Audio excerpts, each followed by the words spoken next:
Hello everyone, welcome back to Vidya Vedike YouTube channel. ಇದು ಭಾರತೀಯ ರಾಜಕೀಯ ಮತ್ತು ಸಂವಿಧಾನದ ಮೈಂಡ್ ಮ್ಯಾಪ್ ಮತ್ತು ಶಾರ್ಟ್ ನೋಟ್ಸ್ ಸರಣಿಯ 8ನೇ ಕ್ಲಾಸ್ ಆಗಿದೆ. So this is our class number 8. Last ಕ್ಲಾಸಲ್ಲಿ ನಾವು ಸಂವಿಧಾನ ತಿದ್ದುಪಡಿಯ ಬಗ್ಗೆ ಡಿಸ್ಕಸನ್ನು ಮಾಡಿದ್ದೀವಿ. ಸೊ ಈ ಒಂದು ಕ್ಲಾಸಲ್ಲಿ ಸಂವಿಧಾನದ ಮೂಲಭೂತ ಸಂರಚನಾ ಅಥವಾ ಮೂಲ ಸ್ವರೂಪ, ಬೇಸಿಕ್ ಸ್ಟ್ರಕ್ಚರ್ ಆಫ್ ಕಾನ್ಸ್ಟಿಟ್ಯೂಷನ್. ಹಾಗಿದ್ರೆ ಏನಿದು ಮೂಲಭೂತ ಸಂರಚನೆ ಅಂತಂದ್ರೆ, ಈ ಮೂಲಭೂತ ಸಂರಚನೆ ಅನ್ನುವಂಥದ್ದು ಒಂದು ಕಾನೂನು ಸಿದ್ಧಾಂತ ಆಗಿರುತ್ತೆ. ಕಾನೂನು ಸಿದ್ಧಾಂತ. ಈ ಸಿದ್ಧಾಂತದ ಪ್ರಕಾರ ರಾಜ್ಯದ ಸಂವಿಧಾನ ಏನಿರುತ್ತೆ, ಅಂದರೆ ಆ ರಾಷ್ಟ್ರದ ಸಂವಿಧಾನ ಏನಿರುತ್ತೆ, ಈ ಸಂವಿಧಾನವು ಏನು ಮಾಡುತ್ತೆ ಅಂತಂದ್ರೆ ಈ ರಾಜ್ಯದ ಶಾಸಕಾಂಗ ನಿರ್ವಹಣೆಗೆ ಏನು ಮಾಡುತ್ತೆ ಅಂತಂದ್ರೆ ಒಂದಿಷ್ಟು ನಿಬಂಧನೆಗಳನ್ನ ಹಾಕತ್ತ. ರಾಜ್ಯದ ಕಾರ್ಯನಿರ್ವಹಣೆಗೆ ಒಂದಿಷ್ಟು ನಿಬಂಧನೆಗಳನ್ನ ಹೊಂದಿಸತ್ತ. ಈ ರೀತಿ ಇರುವಂಥ ನಿಬಂಧನೆಗಳನ್ನ, ಅಂದರೆ ಈ ಸಂವಿಧಾನ ನೀಡಿರುವಂಥ ನಿಬಂಧನೆಗಳನ್ನ ಈ ರಾಜ್ಯವು ಯಾವುದೇ ಕಾರಣಕ್ಕೂ ಅದನ್ನು ನಾಶಪಡಿಸಲಿಕ್ಕೆ ಬರುವುದಿಲ್ಲ. ಸೊ ಇದನ್ನೇ ಏನಂತ ಹೇಳಲಾಗತ್ತೆ, ಮೂಲಭೂತ ಸಂರಚನೆ ಅಂತ ಹೇಳಲಾಗತ್ತೆ. ಸೊ ಇಲ್ಲಿ ನಮ್ಮ ಸಂವಿಧಾನದಲ್ಲಿ ಎಲ್ಲಿಯೂ ಕೂಡ ಈ ಮೂಲಭೂತ ಸಂರಚನೆ ಅಥವಾ ಬೇಸಿಕ್ ಸ್ಟ್ರಕ್ಚರ್ ಅನ್ನೋದರ ಕುರಿತು ಸ್ಪಷ್ಟವಾಗಿ ಉಲ್ಲೇಖ ಇಲ್ಲ. ಸೊ ಇದು ಕೇವಲ ನ್ಯಾಯಾಂಗದ ವ್ಯಾಖ್ಯಾನದಿಂದ ಏನಾಗಿದೆ ಅಂತಂದರೆ ಈ ಮೂಲಭೂತ ಸಂರಚನೆ ಅನ್ನೋದು ಹೊರಹೊಮ್ಮಿರುವಂಥದ್ದು. ಸೊ ಈ ಒಂದು ಸಂವಿಧಾನದ ಮೂಲಭೂತ ಸಂರಚನೆ ಅನ್ನುವಂಥದ್ದು ಏನಿದೆ, ಸೊ ಇದು ಒಂದು ಬಾರ್ಡರ್ ಇದ್ದ ಹಾಗೆ, ಎಲ್ಲೆ ಇದ್ದ ಹಾಗೆ, ಗಡಿ ಇದ್ದ ಹಾಗೆ. ಅಂದರೆ ಈ ಬಾರ್ಡರನ್ನು ದಾಟಿ ಯಾವುದೇ ಕಾರಣಕ್ಕೂ ಯಾವುದೇ ಸರ್ಕಾರ ಆಗಿರ್ಬೋದು ಅಥವಾ ನ್ಯಾಯಾಲಯ ಅದನ್ನು ದಾಟಿ ಹೋಗಲಿಕ್ಕೆ ಬರೋದಿಲ್ಲ. ಸೊ ಇತ್ತೀಚೆಗೆ ಈ ಒಂದು ಮೂಲಭೂತ ಸಂರಚನೆ ಕುರಿತು ನೂತನ CJI ಆಗಿ ಆಯ್ಕೆಗೊಂಡಿರುವಂಥ ಜಸ್ಟಿಸ್ ಸೂರ್ಯಕಾಂತ್ ಅವರು ಒಂದು ಉದಾಹರಣೆಯ ಮೂಲಕ ಮೂಲಭೂತ ಸಂರಚನೆ ಅಂತಂದರೆ ಏನು ಅನ್ನೋದನ್ನು ಹೇಳಿದ್ದಾರೆ. ಸೊ ಇದಕ್ಕೆ ಅವರು ಒಂದು ಹಗ್ಗದಿಂದ ಹೊಸೆಯಲಾಗಿರುವಂಥ ಒಂದು ಮಂಚದ ಉದಾಹರಣೆಯನ್ನು ಕೊಡ್ತಾರೆ. ಯಾವ ರೀತಿ ಅಂತಂದರೆ, ಇಲ್ಲೊಂದು ಮಂಚ ಇರುತ್ತಾ. ಸೊ ಈ ಮಂಚವನ್ನು ಹಗ್ಗದಿಂದ ಹೊಸೆಯಲಾಗಿದೆ. ಸೊ ಈ ಒಂದು ಮಂಚದ 4 ಕಾಲುಗಳೇನಿದೆ, ಈ 4 ಕಾಲುಗಳು ಶಾಸಕಾಂಗ, ಕಾರ್ಯಾಂಗ ಮತ್ತು ನ್ಯಾಯಾಂಗ, ಅದರ 4 ಕಾಲುಗಳಿವು. ಹಾಗೆ ಈ ಮಂಚದ ಚೌಕಟ್ಟು ಏನಿದೆ ನೋಡಿ, ಈ ಚೌಕಟ್ಟು ಸಂವಿಧಾನದ ಬರಹ ಆಗಿದೆ. ಸಂವಿಧಾನದ ಬರಹ. ಹಾಗೆಯೇ ಈ ಒಂದು ಮಂಚಕ್ಕೆ ಏನು ಹೊಸೆಯಲಾಗಿದೆ ಅಲ್ವಾ ಹಗ್ಗ, ಅದುವೇ ಏನಂತಂದರೆ ಮೂಲಭೂತ ಸಂರಚನೆ ಅಥವಾ ಮೂಲ ಸಂರಚನೆ ಅಥವಾ ಮೂಲ ಸ್ವರೂಪ, ಬೇಸಿಕ್ ಸ್ಟ್ರಕ್ಚರ್. ಸೊ ಇಲ್ಲಿ ಯಾವ ರೀತಿ ಅಂತಂದರೆ, ಈ ಹಗ್ಗ ಏನಿದೆ ಅಥವಾ ಈ ಮೂಲ ಸ್ವರೂಪ ಏನಿದೆ, ಸೊ ಇದನ್ನು ನೀವು ಈ ಮಂಚಕ್ಕೆ ಅತಿಯಾಗಿ ಇದನ್ನು ಬಿಗಿದ್ರೆ ಏನಾಗುತ್ತೆ, ಮಂಚ ಏನಾಗುತ್ತೆ, ಮುರಿದು ಹೋಗುತ್ತೆ. ಅದು ಅತಿ ಸಡಿಲವಾಗಿದ್ದರೆ ಏನಾಗುತ್ತೆ, ಸಡಿಲ ಇದ್ದರೆ ಆ ಮಂಚ ಏನಾಗುತ್ತೆ, ಕುಳಿತುಕೊಂಡ್ರೆ ಆ ಮಂಚ ಏನಾಗುತ್ತೆ, ಕುಸಿದು ಬೀಳುತ್ತೆ.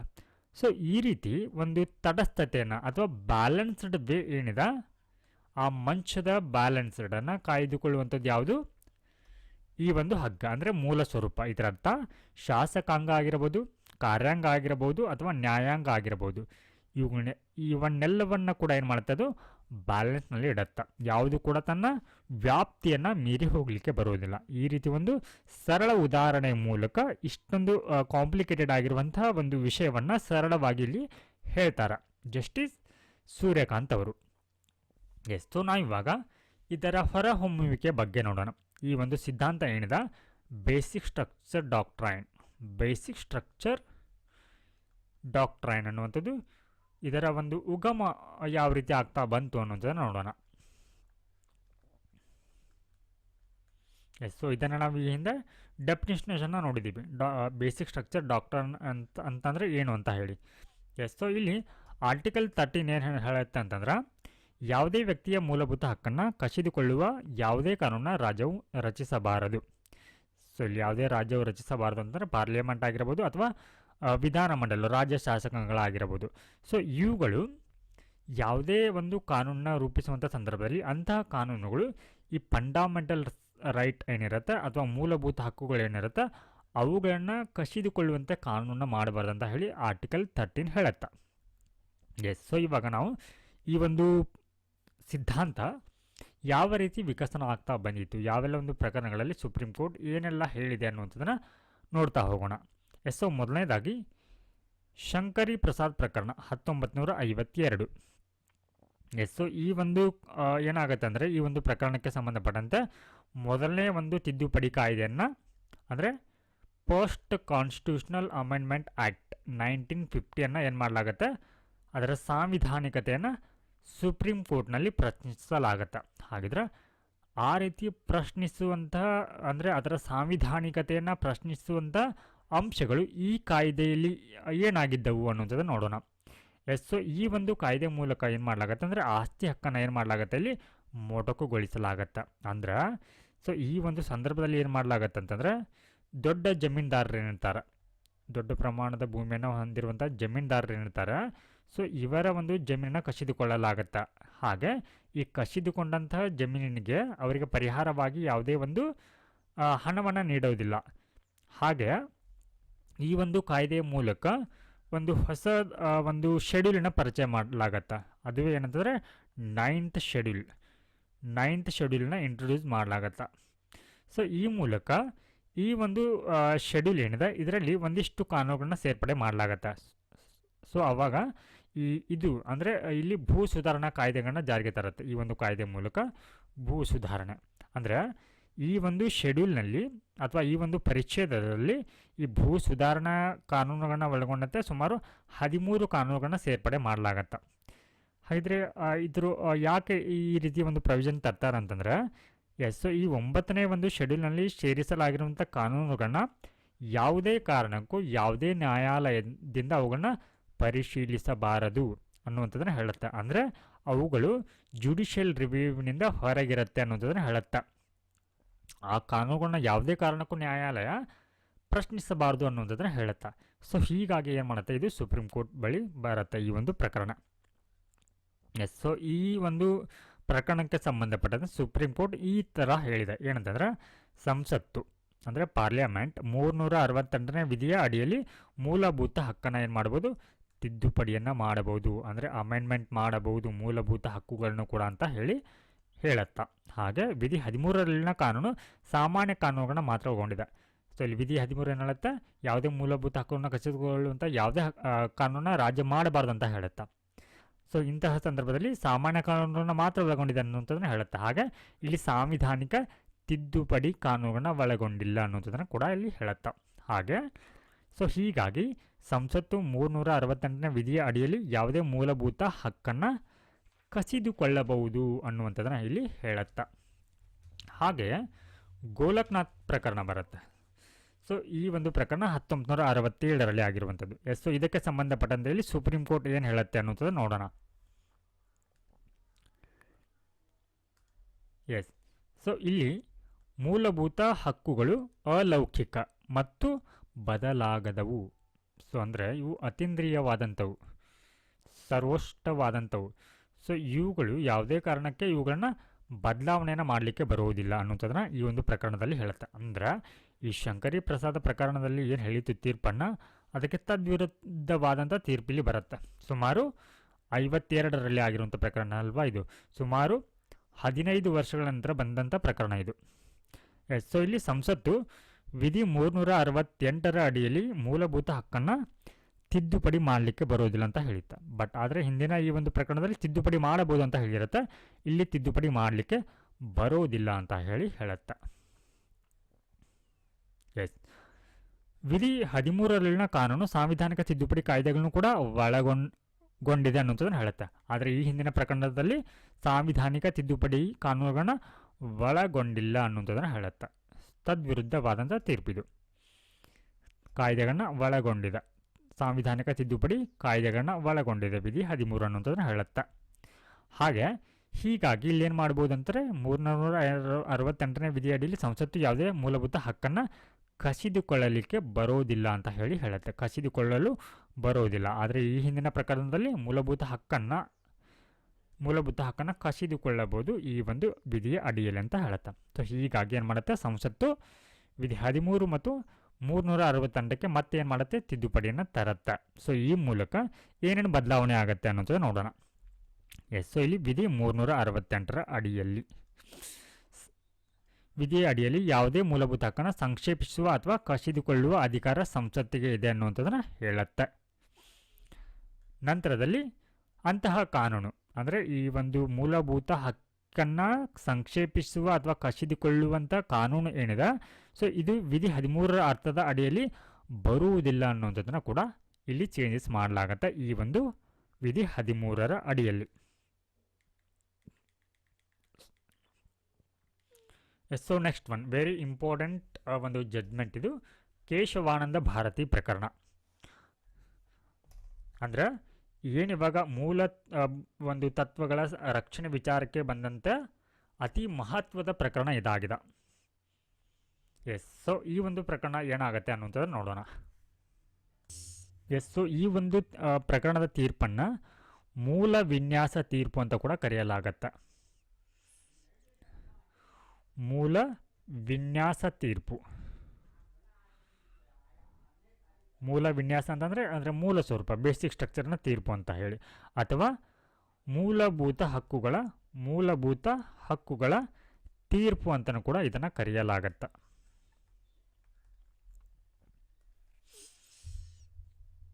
ಎಸ್. ಸೊ ಈ ಒಂದು ಪ್ರಕರಣಕ್ಕೆ ಸಂಬಂಧಪಟ್ಟಂತೆ ಇಲ್ಲಿ ಸುಪ್ರೀಂ ಕೋರ್ಟ್ ಏನು ಹೇಳಿದೆ ಅನ್ನೋದು ನೋಡೋಣ. ಸೊ ಇಲ್ಲಿ ವಿಧಿ 368ರ ಅಡಿಯಲ್ಲಿ ಯಾವುದೇ ಮೂಲಭೂತ ಹಕ್ಕನ್ನು ಸಂಕ್ಷೇಪಿಸಲು ಅಥವಾ ಕಸಿದುಕೊಳ್ಳಲಿಕ್ಕೆ ಇಲ್ಲಿ ಸಂಸತ್ತಿಗೆ ಅಧಿಕಾರ ಇದೆ ಅನ್ನುವಂಥದ್ದನ್ನು ಇಲ್ಲಿ ಹೇಳುತ್ತೆ. ಬಟ್ ಇಲ್ಲಿ ಯಾವುದೇ ರೀತಿಯ ಒಂದು ಮೂಲಭೂತ ಹಕ್ಕುಗಳನ್ನು ತಿದ್ದುಪಡಿಯನ್ನು ಮಾಡುವಂತಹ ಸಂದರ್ಭದಲ್ಲಿ ಅಂದರೆ ಫಂಡಮೆಂಟಲ್ ರೈಟ್ಸ್ಗಳನ್ನ ತಿದ್ದುಪಡಿಯನ್ನು ಮಾಡುವಂಥ ಸಂದರ್ಭದಲ್ಲಿ ಅದು ಈ ಮೂಲಭೂತ ಸಂರಚನೆ ಏನಿರುತ್ತೆ ಅಥವಾ ಮೂಲ ಸ್ವರೂಪ ಏನಿರುತ್ತೆ ಇದನ್ನು ತಿದ್ದುಪಡಿಯನ್ನು ಮಾಡಲಿಕ್ಕೆ ಬರೋದಿಲ್ಲ ಅನ್ನುವಂಥದ್ದನ್ನು ಕೂಡ ಇಲ್ಲಿ ಹೇಳುತ್ತೆ. ಈ ಮೂಲಕ ಇಲ್ಲಿ ಏನಾಗುತ್ತೆ ಅಂತಂದ್ರೆ ಬೇಸಿಕ್ ಸ್ಟ್ರಕ್ಚರ್ ಡಾಕ್ಟ್ರೈನ್ ಅಂದರೆ ಮೂಲ ಸ್ವರೂಪ ಸಿದ್ಧಾಂತ ಏನಾಗುತ್ತೆ ಅಂದರೆ ಇಲ್ಲಿ ಮೂಲ ಸ್ವರೂಪ ಸಿದ್ಧಾಂತ ಅನ್ನುವಂಥದ್ದು ಇಲ್ಲಿ ಉಗಮ ಆಗತ್ತೆ. ಸೊ ಇದಕ್ಕೆ ಸಂಬಂಧಪಟ್ಟಂತೆ ಇತ್ತೀಚೆಗೆ ಈ ಏನು ನೂತನ CJI ಅವರು ಜಸ್ಟಿಸ್ ಸೂರ್ಯಕಾಂತ್ ಅವರು ಏನಿದ್ದಾರೆ ಒಂದು ಮಾತನ್ನು ಹೇಳ್ತಾರೆ. ಏನು ಅಂತಂದ್ರೆ ಈ ಮೂಲಭೂತ ಸ್ವರೂಪ ಸಿದ್ಧಾಂತ ಏನಿದೆ ಮೂಲ ಸ್ವರೂಪ ಸಿದ್ಧಾಂತ ಪ್ರಕರಣ ಏನಿದೆ ಸೊ ಇದು ಆವಿಷ್ಕಾರವಲ್ಲ. ಸೊ ಈ ಸಿದ್ಧಾಂತ ಆವಿಷ್ಕಾರವಲ್ಲ, ಇದು ಆವಿಷ್ಕೃತಿ ಅಂತ ಹೇಳ್ತಾರೆ.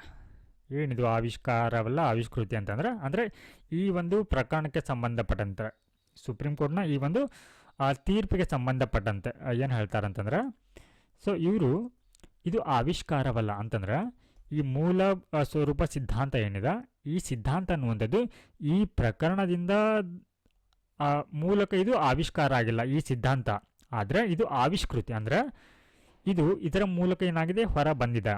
ಅಂದರೆ ಏನು ಹೇಳ್ತಾರೆ ಅಂತಂದರೆ ಇವರು ಈ ಸಿದ್ಧಾಂತ ಅನ್ನುವಂಥದ್ದು ಸಂವಿಧಾನದ ಪ್ರಿಯಾಂಬಲ್ ಏನಿದೆ ಪೀಠಿಕೆ ಏನಿದೆ ಆ ಪ್ರಿಯಾಂಬಲ್ನಲ್ಲೇ ಈ ಹಿಂದೆ ಇದು ಅಡಗಿತ್ತು ಈ ಸಿದ್ಧಾಂತ. ಆದರೆ ಈ ಒಂದು ತೀರ್ಪಿನ ಮೂಲಕ ಕೇಶವಾನಂದ ಭಾರತಿ ಪ್ರಕರಣದ ತೀರ್ಪಿನ ಮೂಲಕ ಏನಾಗುತ್ತೆ ಅದು ಹೊರ ಬಂದಿದೆ ಅಥವಾ ಬಯಲಿಗೆ ಬಂದಿದೆ ಅನ್ನುವಂಥದ್ದನ್ನ ಇಲ್ಲಿ ಹೇಳ್ತಾರೆ. ಹಾಗೆಯೇ ಆದ್ದರಿಂದ ಸಂವಿಧಾನದ ಮೂಲ ರಚನೆಗೆ ಹಾನಿ ಮಾಡಿದರೆ 368ನೇ ವಿಧಿ ಅಡಿಯಲ್ಲಿ ಸಂಸತ್ತು ಯಾವುದೇ ಮೂಲಭೂತ ಹಕ್ಕನ್ನು ಕಸಿದುಕೊಳ್ಳಲು ಸಾಧ್ಯವಿಲ್ಲ. ಅಂದ್ರೆ ಇಲ್ಲಿ ಮೂಲಭೂತ ಹಕ್ಕನ್ನು ತಿದ್ದುಪಡಿ ಮಾಡುವಂಥ ಸಂದರ್ಭದಲ್ಲಿ ಇಲ್ಲಿ ಒಂದು ಮಿತಿಯನ್ನು ಹಾಕತ್ತೆ. ಅದು ಯಾವುದೇ ಕಾರಣಕ್ಕೂ ಈ ಮೂಲಭೂತ ಸಂರಚನೆ ಏನಿದೆ ಇದಕ್ಕೆ ಧಕ್ಕೆ ಮಾಡೋ ಹಾಗಿಲ್ಲ ಅನ್ನುವಂಥದ್ದನ್ನ ಈ ಸಂದರ್ಭದಲ್ಲಿ ಹೇಳುತ್ತೆ. ಸೊ ಈ ಮೂಲಕ ಸಂಸತ್ತು ಏನನ್ನ ಮಾಡಬಾರದು ಅನ್ನುವಂಥದ್ದನ್ನ ಇಲ್ಲಿ ಕೂಡ ಹೇಳುತ್ತೆ. So next one Indira Gandhi ಪ್ರಕರಣ ವೆರಿ ಇಂಪಾರ್ಟೆಂಟ್ ಒಂದು ಜಡ್ಜ್ಮೆಂಟ್ ಇದು ಕೂಡ. So 1975 S. ಸೊ ಇಲ್ಲಿ ಏನು ಮಾಡ್ತಾರೆ ಅಂತಂದರೆ ಈ ಒಂದು ಸರ್ಕಾರದಲ್ಲಿ ಅವರು ಒಂದು ಕಾಯ್ದೆನ ಜಾರಿಗೆ ತರ್ತಾರೆ. ಸೊ ಅದು 39ನೇ ಕಾನ್ಸ್ಟಿಟ್ಯೂಷನಲ್ ಅಮೆಂಡ್ಮೆಂಟ್ ಆ್ಯಕ್ಟ್. ಸೊ ಈ ಒಂದು ಕಾಯ್ದೆ ಮೂಲಕ ಇಲ್ಲಿ ಪ್ರಧಾನಿ, ಲೋಕಸಭಾ ಸ್ಪೀಕರ್ ಒಳಗೊಂಡಂಥ ಚುನಾವಣಾ ವಿವಾದಗಳನ್ನ ಎಲ್ಲ ನ್ಯಾಯಾಲಯಗಳ ವ್ಯಾಪ್ತಿಯಿಂದ ಹೊರಗಿಡಬೇಕು ಅಂತ ಹೇಳಿ ಇವರು ಒಂದು ಕಾಯ್ದೆನ ಜಾರಿಗೆ ತರ್ತಾರೆ.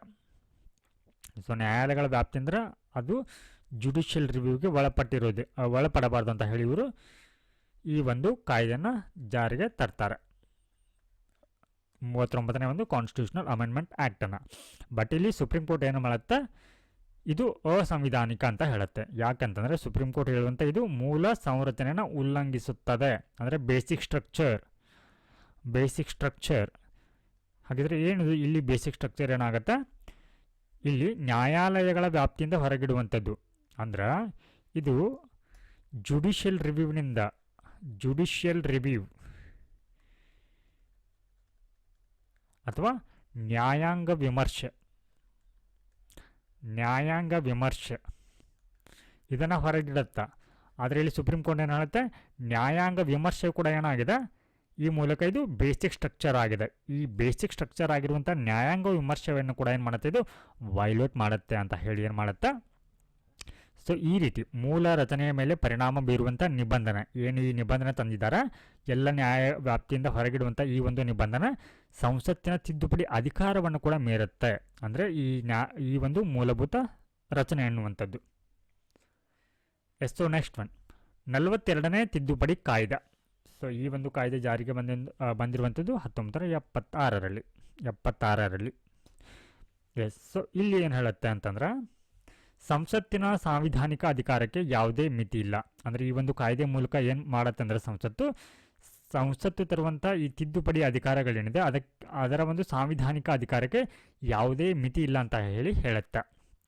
ಹಾಗೆ ಈ ರೀತಿ ಮೂಲಭೂತ ಹಕ್ಕಿನ ಬದಲಾವಣೆ ಸೇರಿದಂತೆ ಯಾವುದೇ ತಿದ್ದುಪಡಿಯನ್ನು ಪ್ರಶ್ನಿಸಲಾಗುವುದಿಲ್ಲ ಅನ್ನುವಂಥದ್ದನ್ನು ಈ ತಿದ್ದುಪಡಿ ಕಾಯ್ದೆ ಹೇಳುತ್ತೆ. ನೋಡಿ, ಸಂಸತ್ತಿನ ಒಂದು ವ್ಯಾಪ್ತಿನ ಇವರು ಎಲ್ಲಿಯವರೆಗೆ ತೆಗೆದುಕೊಂಡು ಹೋಗ್ತಾ ಇರ್ತಾರೆ ಅನ್ನುವಂಥದ್ದನ್ನು. ಅಂದರೆ ಈ ಸಂಸತ್ತು ಏನು ಕಾಯ್ದೆಗಳನ್ನ ಮಾಡುತ್ತೆ, ಸಂಸತ್ತು ಈ ಮೂಲಭೂತ ಹಕ್ಕುಗಳನ್ನು ಒಳಗೊಂಡಂತೆ ಮಾಡುವಂಥ ಯಾವುದೇ ಬದಲಾವಣೆಯನ್ನು ಇಲ್ಲಿ ಮತ್ತೆ ಯಾವುದೇ ನ್ಯಾಯಾಲಯವು ಅದನ್ನು ಪ್ರಶ್ನೆ ಮಾಡಲಿಕ್ಕೆ ಬರೋದಿಲ್ಲ ಅಂತ ಹೇಳುತ್ತಾ. ಮತ್ತು ಇದು ಜುಡಿಷಿಯಲ್ ರಿವ್ಯೂನ ಮಾಡಲಿಕ್ಕೆ ಬರೋದಿಲ್ಲ ಅಂತ ಹೇಳುತ್ತೆ. ಮತ್ತದೇ ಇದು ಏನು ಈ ಹಿಂದೆ ಏನು ತಪ್ಪನ್ನು ಮಾಡಿತ್ತು ಅದೇ ತಪ್ಪನ್ನು ಮತ್ತೆ ಮಾಡುತ್ತೆ. ಇಲ್ಲಿ ನ್ಯಾಯಾಲಯ ಪ್ರಶ್ನೆ ಮಾಡೋ ಹಾಗಿಲ್ಲ ಅಂತ ಹೇಳುತ್ತೆ. ಮತ್ತು ಇದು ಜುಡಿಷಿಯಲ್ ರಿವ್ಯೂಗೆ ಸಂಬಂಧಪಟ್ಟಂತೆ ಬರುತ್ತೆ. ಸೊ ಮತ್ತೆ ಸುಪ್ರೀಂ ಕೋರ್ಟ್ ಇದೇ ಮಾತನ್ನು ಹೇಳುತ್ತೆ, ಏನಂತಂದರೆ ಇದು ಮೂಲ ಸಂರಚನೆಯನ್ನು ಉಲ್ಲಂಘಿಸುತ್ತೆ ಅನ್ನುವಂಥ ಮಾತನ್ನು ಹೇಳುತ್ತೆ. ಸೊ ಹೀಗಾಗಿ ಮೂಲ ಸಂರಚನೆ ಮೇಲೆ ಪರಿಣಾಮ ಬೀರುವಂಥ ನಿಬಂಧನೆಯು ಸಂಸತ್ತಿನ ತಿದ್ದುಪಡಿ ಅಧಿಕಾರವನ್ನು ಕೂಡ ಮೀರುತ್ತೆ. ಸೊ ಹಾಗೇನು ಇಲ್ಲಿ ಬೇಸಿಕ್ ಸ್ಟ್ರಕ್ಚರ್ ಅನ್ನುವಂಥದ್ದು ಏನು ಮಾಡುತ್ತೆ, ಸಂಸತ್ತಿನ ಒಂದು ಅಧಿಕಾರದ ಮೇಲೆ ಏನು ಮಾಡುತ್ತೆ, ಮಿತಿಯನ್ನು ಹೇರುತ್ತೆ. So next one Minerva Mills case 1980. Yes. So ಏನು ಈ ಹಿಂದೆ ಈ ಒಂದು 42nd ಕಾನ್ಸ್ಟಿಟ್ಯೂಷನಲ್ ಅಮೆಂಡ್ಮೆಂಟ್ ಆ್ಯಕ್ಟ್ ಏನಿತ್ತು, ಆ್ಯಕ್ಟ್ 1976, ಈ ಕಾಯ್ದೆ ಮೂಲಕ ಏನು ಮಾಡಲಾಗಿತ್ತು, ಇಲ್ಲಿ ನ್ಯಾಯಾಂಗ ವಿಮರ್ಶೆಯಿಂದ ಹೊರಗಿಡಲಾಗಿತ್ತು ಅನ್ನುವಂಥದ್ದು. ಸೊ ಹೀಗಾಗಿ ಇದು ಕೂಡ ಏನಾಗುತ್ತೆ, ಈ ಒಂದು ಪ್ರಕರಣಕ್ಕೆ ಸಂಬಂಧಪಟ್ಟಂತೆ ಇದು ಕೂಡ ಮೂಲ ಸಂರಚನೆಯನ್ನು ಉಲ್ಲಂಘಿಸುತ್ತೆ ಅಂತ ಹೇಳಿ ಸುಪ್ರೀಂ ಕೋರ್ಟ್ ಹೇಳುತ್ತೆ. ಸೊ ಹೀಗಾಗಿ ವಿಧಿ 368ರ ಅಡಿಯಲ್ಲಿ ಸಂಸತ್ತು ತನ್ನ ತಿದ್ದುಪಡಿಯ ಮಾಡುವ ಅಧಿಕಾರವನ್ನು ವಿಸ್ತರಿಸಲು ಮತ್ತು ಮೂಲ ಸಂರಚನೆಯನ್ನು ನಾಶ ಮಾಡಲಿಕ್ಕೆ ಬರೋದಿಲ್ಲ ಅಂತ ಹೇಳುವ ಮೂಲಕ ಏನು ಮಾಡುತ್ತೆ ಅಂತಂದರೆ, ಈ ಒಂದು ಕಾಯ್ದೆ ಏನಿದೆ ಅಂದರೆ 42nd ಕಾನ್ಸ್ಟಿಟ್ಯೂಷನಲ್ ಅಮೆಂಡ್ಮೆಂಟ್ ಆ್ಯಕ್ಟ್ 1976 ಏನಿದೆ, ಇದನ್ನು ಏನು ಮಾಡುತ್ತೆ, ಅಮಾನ್ಯಗೊಳಿಸುತ್ತೆ, ಇನ್ವ್ಯಾಲಿಡ್ ಅಂತ ಹೇಳುತ್ತೆ, ಅಮಾನ್ಯ. ಯಾಕಂದರೆ ಈ ಒಂದು ಕಾಯ್ದೆ ಏನು ಮಾಡುತ್ತೆ, ಜುಡಿಷಿಯಲ್ ಒಂದು ರಿವ್ಯೂಗೆ ಅವಕಾಶ ಕೊಡೋದಿಲ್ಲ ಇದು. ಹೀಗಾಗಿ ಇದನ್ನು ಏನು ಮಾಡುತ್ತೆ, ಅಮಾನ್ಯಗೊಳಿಸುತ್ತೆ. So next one very important ಪ್ರಕರಣ ಇದು ಕೂಡ, ವಾಮನ್ ರಾವ್ ಪ್ರಕರಣ 1981. ಸೊ ಈ ಒಂದು ಪ್ರಕರಣದಲ್ಲಿ ಏನಂತಂದರೆ ಕೃಷಿ ಭೂಮಿಯ ಮೇಲೆ ಮಿತಿಯನ್ನು ಹಾಕಲಾಗತ್ತೆ, ಅಂದರೆ ceiling on agriculture land. So ಅಂದರೆ ಒಬ್ಬ ವ್ಯಕ್ತಿಗೆ ಅಥವಾ ಒಂದು ಕುಟುಂಬಕ್ಕೆ ಇಷ್ಟೇ ಪ್ರಮಾಣದ ಒಂದು ಕೃಷಿ ಭೂಮಿಯನ್ನು ಹೊಂದುವಂಥ ಒಂದು ಪ್ರಕರಣ ಇದು. ಸೊ ಇದಕ್ಕೆ ಸಂಬಂಧಪಟ್ಟಂತೆ ಕೂಡ ಇಲ್ಲಿ ಏನು ಹೇಳುತ್ತೆ, ಸುಪ್ರೀಂ ಕೋರ್ಟ್ ಮೂಲ ಸಂರಚನೆಯನ್ನು ಇದು ಉಲ್ಲಂಘಿಸುತ್ತೆ ಅಂತ ಹೇಳಿ ಸುಪ್ರೀಂ ಕೋರ್ಟ್ ಹೇಳುತ್ತೆ. ಸೊ ಈ ಮೂಲಕ ಈ ಒಂದು ಕೇಶವಾನಂದ ಭಾರತಿ ಪ್ರಕರಣದ ನಂತರ ಏನು ಸಾಂವಿಧಾನಿಕ ತಿದ್ದುಪಡಿಗಳು ಏನು ಬರುತ್ತೆ ಅದಕ್ಕೂ ಕೂಡ ಈ ಮೂಲ ಸಂರಚನೆಯ ತತ್ವ ಅನ್ನುವಂಥದ್ದು ಅನ್ವಯ ಆಗತ್ತೆ ಅನ್ನುವಂಥದ್ದನ್ನು ಇಲ್ಲಿ ಈ ಒಂದು ಪ್ರಕರಣದಲ್ಲಿ ಹೇಳುತ್ತೆ. ಸೊ ನೆಕ್ಸ್ಟ್ ಒನ್, ಇದಾದ ನಂತರ ಈ ಮೂಲಭೂತ ಸಂರಚನೆಗೆ ಸಂಬಂಧಪಟ್ಟಂತೆ ಇನ್ನೊಂದು ಪ್ರಕರಣ ಕೂಡ ಇಲ್ಲಿ ಬರುತ್ತೆ. ಏನಂತಂದರೆ ಅದು ಆಯಾರ್ ಕೊಯ್ಲೋ ವರ್ಸಸ್ ತಮಿಳುನಾಡು ರಾಜ್ಯ ಪ್ರಕರಣ. ಸೊ ಇದು 2007 ಆಗಿರುವಂಥ ಈ ಒಂದು ಪ್ರಕರಣ.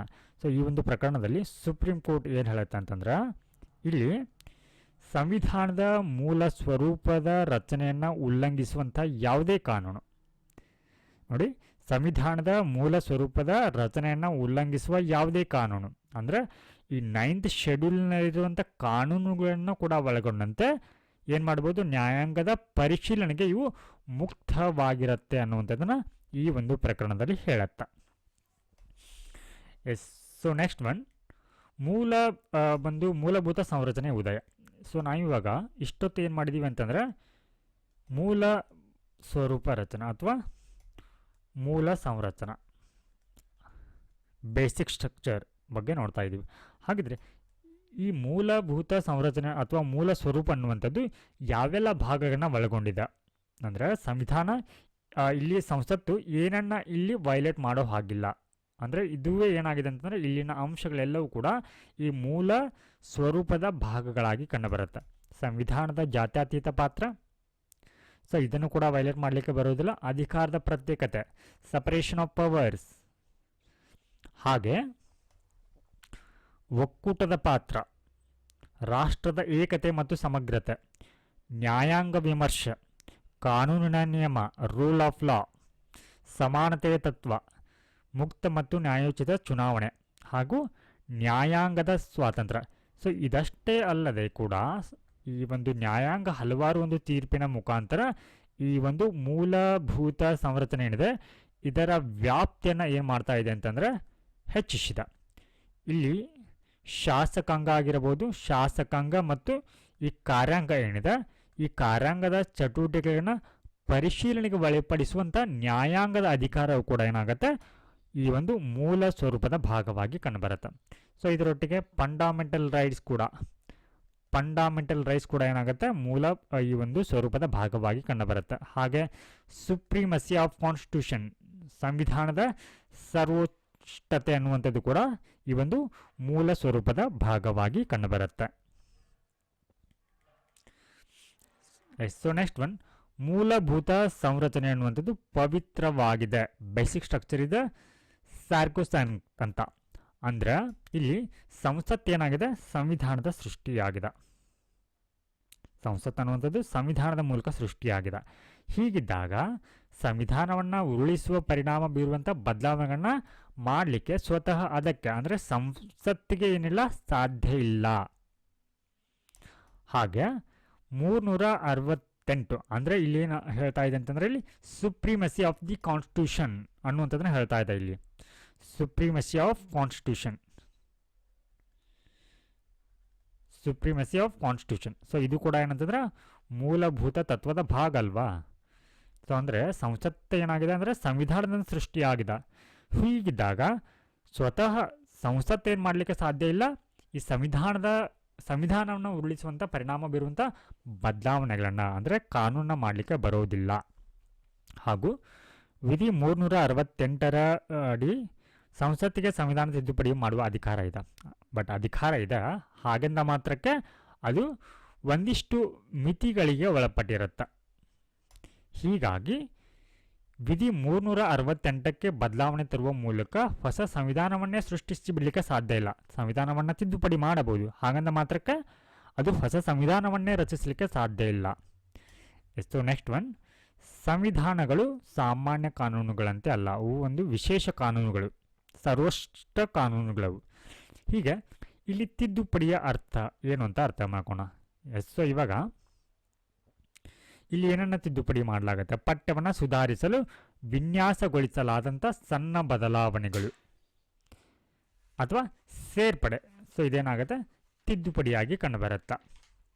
ಹಾಗೆ ಇಲ್ಲಿ ತಿದ್ದುಪಡಿಯ ನಂತರ ಏನಾಗುತ್ತೆ, ಸಂವಿಧಾನವು ಅದರ ಪರಿಕಲ್ಪನೆಯ ಸಮಯದಲ್ಲಿ ಅದಕ್ಕೆ ಆಧಾರವಾಗಿದ್ದಂಥ ವೈಶಿಷ್ಟ್ಯಗಳನ್ನ ಅದರ ಸಾರದಲ್ಲಿ ಏನಾಗುತ್ತೆ ಹೊಂದಿರುವಂಥದ್ದನ್ನು ಮುಂದುವರಿಸಿಕೊಂಡು ಹೋಗಬೇಕಾಗತ್ತೆ. ಸೊ ಇದಿಷ್ಟು ಏನಂತಂದ್ರೆ ಬೇಸಿಕ್ ಸ್ಟ್ರಕ್ಚರ್ ಆಫ್ ಕಾನ್ಸ್ಟಿಟ್ಯೂಷನ್ ಆಗಿದೆ, basic structure of constitution.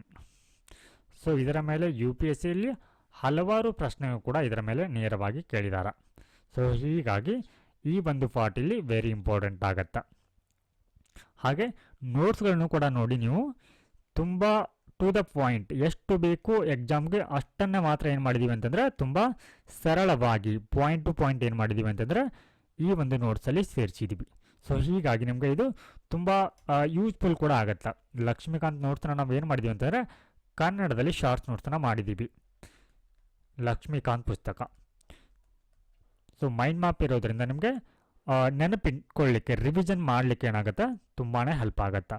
So ಈ ಒಂದು ನೋಟ್ಸನ್ನು ನಮ್ಮ ಟೆಲಿಗ್ರಾಮ್ ಚಾನಲ್ನಲ್ಲಿ, ಅಂದರೆ ವಿದ್ಯಾವೇದಿಕೆ ಅನ್ನುವಂಥ ಒಂದು ಟೆಲಿಗ್ರಾಮ್ ಚಾನಲಲ್ಲಿ ಇವುಗಳನ್ನು ಅಪ್ಲೋಡ್ ಮಾಡ್ತಾ ಇದ್ದೀವಿ.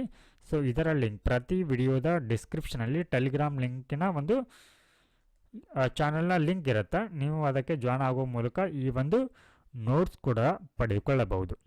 ಸೊ ಯಾರು ಈ ಒಂದು ವಿಡಿಯೋಗಳನ್ನ ನೋಡ್ತಾ ಇದ್ದೀರಾ, ಸೊ ದಯವಿಟ್ಟು ಈ ಒಂದು ವಿಡಿಯೋಗೆ ಲೈಕ್ ಮಾಡಿ. ಹಾಗೆ ಯಾರು ಈ ಒಂದು ಚಾನಲ್ಗೆ ಹೊಸಬರಾಗಿದ್ದೀರಾ, ಸೊ ದಯವಿಟ್ಟು ಸಬ್ಸ್ಕ್ರೈಬ್ ಕೂಡ ಮಾಡಿ. ಸೊ ಮುಂದಿನ ಒಂದು ಕ್ಲಾಸಲ್ಲಿ ನಾವು ಮೂಲಭೂತ ಹಕ್ಕುಗಳು, ವೆರಿ ಇಂಪಾರ್ಟೆಂಟ್ ಪಾರ್ಟ್, ಇದರ ಬಗ್ಗೆ ಡಿಸ್ಕಷನ್ ಮಾಡಲಿದ್ದೇವೆ. ಸೊ ಮುಂದಿನ ಕ್ಲಾಸ್ನಲ್ಲಿ ಮತ್ತೆ ಸಿಗೋಣ. ನಮಸ್ಕಾರ.